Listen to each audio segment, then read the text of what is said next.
दोस्तों, हम अपने पूर्वजों के शौर्य को अक्सर बड़े गर्व से याद करते हैं। खूब लड़ी मर्दानी वो तो झांसी वाली रानी थी। भले ही वो देश नहीं अपने बेटे के सक्सेशन राइट्स के लिए लड़ रही थी।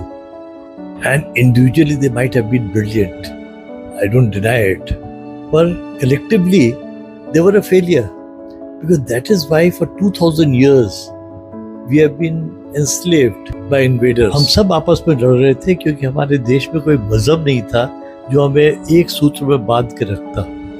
ये तो सेकेंड वर्ल्ड वॉर के बाद डीकोलोनाइजेशन हो रहा था और छोटी छोटी कंट्रीज फिर से आज़ाद की जा रही थी, जिसकी वजह से हमारी आज़ादी मिल गई। और कुछ नेता who were there at the right time at the right place महान बन गए। But we cannot complain because we really did not fight for the independence.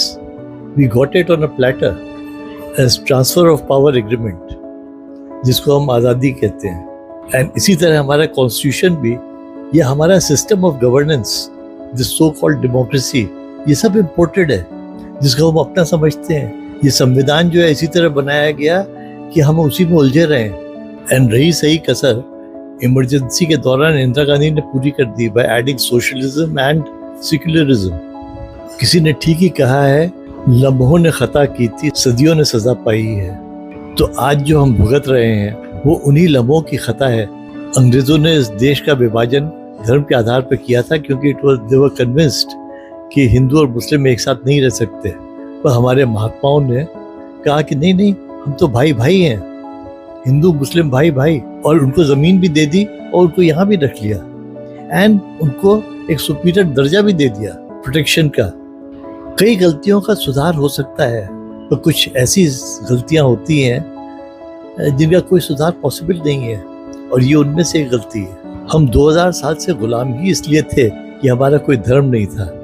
Hinduism is like abstract art, जिसको आप जिस तरह से चाहें जैसे चाहें इंटरप्रेट कर लें, जबकि मजहब जो होता है it is well defined system.